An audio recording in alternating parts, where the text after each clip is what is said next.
যারা তাড়াতাড়ি রিপ্লাই দেয় তাদেরকে মেসেজ দেওয়ার মতো কেউ থাকে না।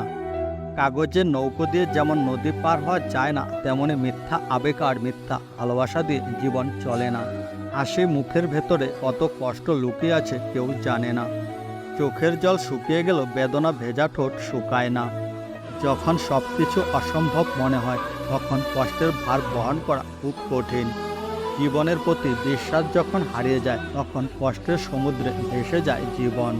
এই টাকা শহরে আমি আজও বেকার, তাই তো পরিবার শত কষ্ট দিল, প্রতিবাদ করার অধিকার আমার নেই। ছেলে থেকে পুরুষ হয়েছে, অভিমানে চোখ লাল হয়, কিন্তু চোখে জল আসে না।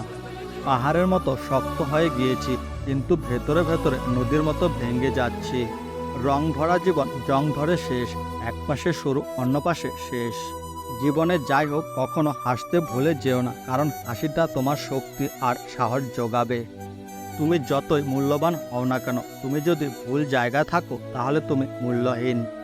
জীবনে ভালো দিন পেতে হলে অনেকগুলো খারাপ দিনের সাথে লড়াই করতে হবে।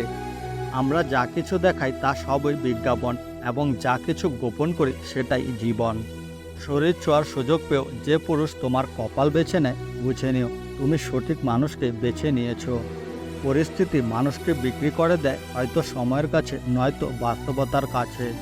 তুমি যদি থেকে যাও, আমি রেখে দেব।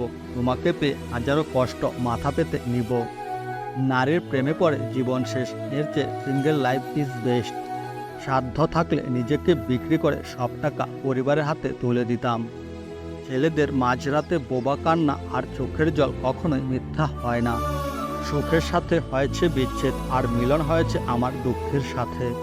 যে মানুষ অল্পতে খুশি হয়, সে কিন্তু অল্প আঘাতে অনেক বেশি আঘাত পায়, যেমন আপনি। যাকে ঘিরে আমার পুরো একটা উপন্যাস লেখার কথা ছিল, সে 2 লাইনের সারাংশে শেষ হয়ে গেল। হারানো জিনিসকে শুধু মিস করা যায়, কখনো ফিরে পাওয়া যায় না। প্রিয় মানুষটার খুশির জন্য কখনো কখনো নিজে থেকে সরে যেতে হয়। প্রিয় মানুষ আর পরিবার, এই দুটো জিনিস যখন একসাথে যন্ত্রণা দেয়, তখন আর বেঁচে থাকার ইচ্ছা থাকে না। ছেলেদের পারফিউম হচ্ছে টাকা, যা সবাইকে আকর্ষণ করতে পারে। মধ্যবিত্ত ছেলেদের প্রেমিকা হয় না, কারণ 100 টাকার ঝালমুড়ি খেয়ে খুশি থাকার মতো মেয়ে এই দুনিয়াতে নেই। ফ্যামিলি মেনে নেওয়ার যুগ চলে এসেছে, তবে ভালোবাসা টিকিয়ে রাখার যুগটা চলে গেছে।